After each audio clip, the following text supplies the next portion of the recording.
Hai teman Kilin, perkenalkan, saya Kilin yang akan menemani malam-malammu bersama teman tak kasat mata. Hari ini, Kilin punya segmen baru yang pastinya juga cukup menyeramkan. Kilin akan membawakan cerita-cerita creepypasta yang membuat bulu kuduk kalian merinding.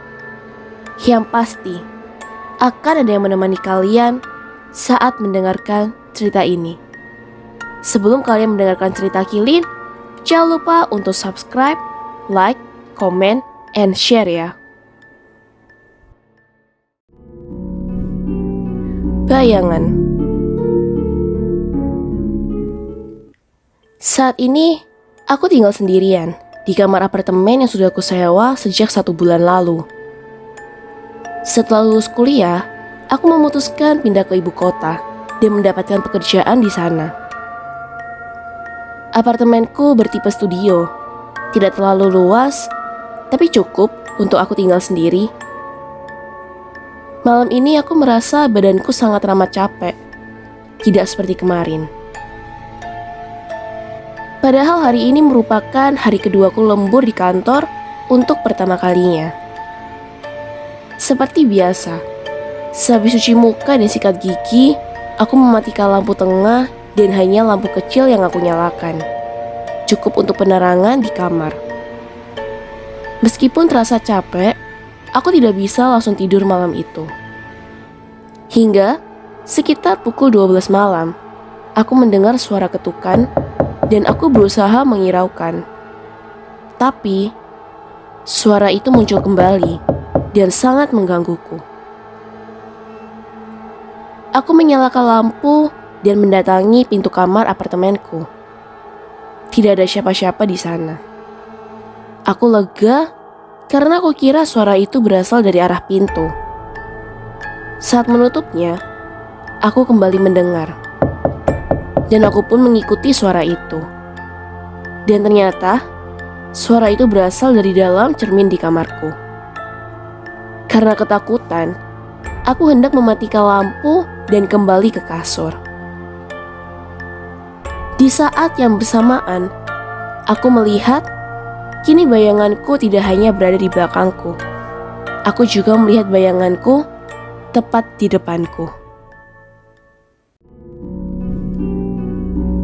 Tukang foto. Aku memiliki usaha membuka studio foto yang sudah menjadi cita-citaku sejak kecil.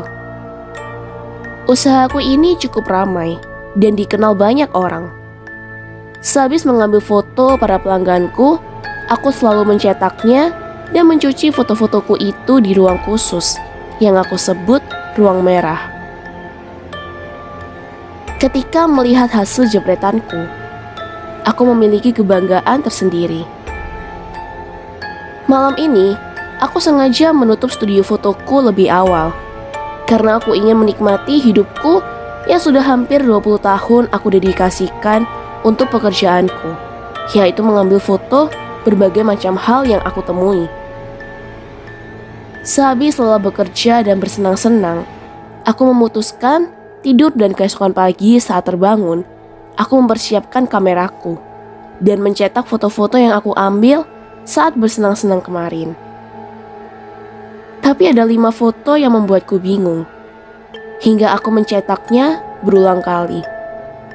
Aku melihat foto-fotoku yang sedang tidur yang diambil dari beberapa sudut. Sedangkan aku tinggal sendiri di studio fotoku ini. Dukun. Salah satu kenalanku bercerita kalau teman suaminya diguna-guna oleh pesaing bisnisnya.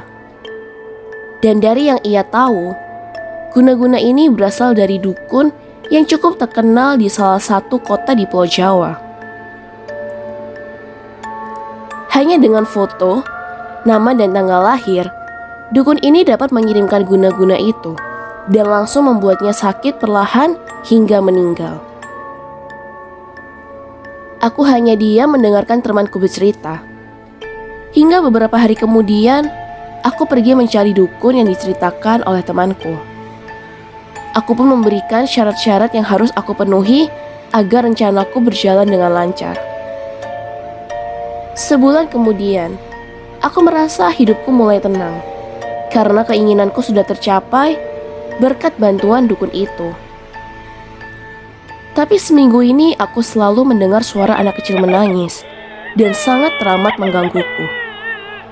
Suara ini aku dengar tidak hanya sekali atau 2 kali, melainkan berulang kali dan seperti mengikutiku dimanapun aku berada. Aku memutuskan untuk pergi ke dukun itu kembali dan bertanya, "Pak, saya kan sudah memenuhi syarat yang diminta. Tapi kenapa surat tangisan anak saya belum juga hilang dan masih saja menggangguku?" Pencuri. Sudah hampir 1 bulan, aku melihat ada 2 orang yang selalu mengawasi rumahku. Rumahku cukup besar dan lumayan mewah dibandingkan rumah tetangga di ganggu. Tiap kali aku melihat keluar jendela, 2 orang itu hanya mengawasi rumahku. Ia juga memutari rumah dan beberapa kali mengintip dari depan pagar rumahku. Malam ini, sudah hampir 20 kali lebih, 2 orang ini terus memutari rumahku. Aku tahu, karena aku menghitungnya saat melihatnya dari jendela. Subuh ini puncaknya.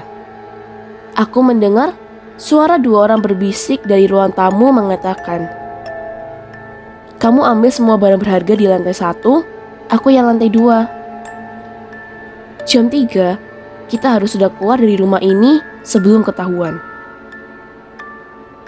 Ternyata 2 orang ini pencuri, pikirku. Akhirnya setelah sekian lama, aku sekeluarga kembali mendapatkan mainan baru. Dan kali ini 2 sekaligus. Sambil menahan tawa, aku pun berpikir kalau orang ini bodoh. Ia kira dapat mengambil semua barang berharga dari dalam rumahku. Padahal, siapapun yang masuk ke rumahku tidak dapat kembali keluar untuk selamanya.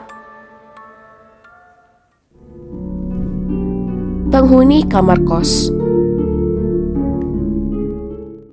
Hampir 2 minggu, aku dan kedua orang tuaku mencari kos-kosan yang letaknya tidak jauh dari kampusku. Aku mahasiswi baru Fakultas Ekonomi di salah satu universitas favorit. Akhirnya, aku mendapatkan kos-kosan yang harganya tergolong cukup murah karena letaknya di seberang kampusku.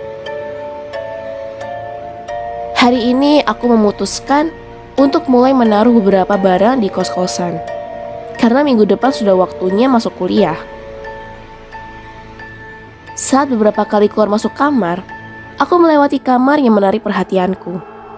Aku mendengar beberapa suara seperti ada yang sedang mengobrol. Dan terkadang suara perempuan tertawa dari dalam kamar. Tapi karena aku cukup repot hari itu, aku menghiraukan suara dari dalam kamar. Akhirnya, aku menjadi mahasiswi. Dan hari ini merupakan hari keduaku kuliah. Sepulang kuliah, aku masuk ke kamar untuk mengambil peralatan mandiku. Saat hendak ke kamar mandi, aku melewati kamar yang sudah menjadi perhatianku dari awal aku pindah ke kos ini. Aku kembali mendengar suara perempuan dari dalam kamar. Aku berencana ingin berkenalan dengan penghuni kamar ini. Apalagi kamarnya dengan kamarku jaraknya tidak terlalu jauh. Tapi aku dikagetkan dengan ibu kos yang menanyakanku sedang apa. "Ini loh Bu, mau ngajak kakak di kamar ini kenalan," jawabku. "Kakak siapa? Sudah, kamu mandi sana," ucap ibu kos yang melihatku membawa peralatan mandi dan handuk. Aku pun mengikuti perkataan ibu kos dan segera bergegas mandi. Beberapa kali, saat melewati kamar itu, aku selalu mendengar suara dari dalam kamar. Hingga aku memberanikan diri bertanya ke ibu kos, siapa penghuni kamar itu. Bu, sudah 1 bulan lebih saya tinggal di sini dan mulai kenal dengan beberapa penghuni kos di sini. Tapi ada 1 orang yang belum saya kenal, Bu. Penghuni kamar yang letaknya tidak jauh dari kamar saya. Itu siapa ya, Bu? Saya juga tidak pernah melihatnya, hanya mendengar suaranya kalau lewat saja. Jelasku ke ibu kos. Kamu salah dengar. Tidak ada siapa-siapa di sana. Sudah, tidak perlu penasaran sama kamar itu. Kamu aktivitas seperti biasa saja ya. Kalau ada apa-apa, bilang sama ibu. Ucap ibu kos menenangkanku. Sudah 2 bulan aku tinggal di sini. Lagi-lagi kamar ini tidak pernah lepas dari perhatianku. Karena beberapa kali saat hendak buang air kecil di malam hari pun, aku pernah mendengar suara perempuan menangis dari dalam kamar. Tapi kali ini aku memutuskan untuk mengintipnya dari lubang kunci kamar itu.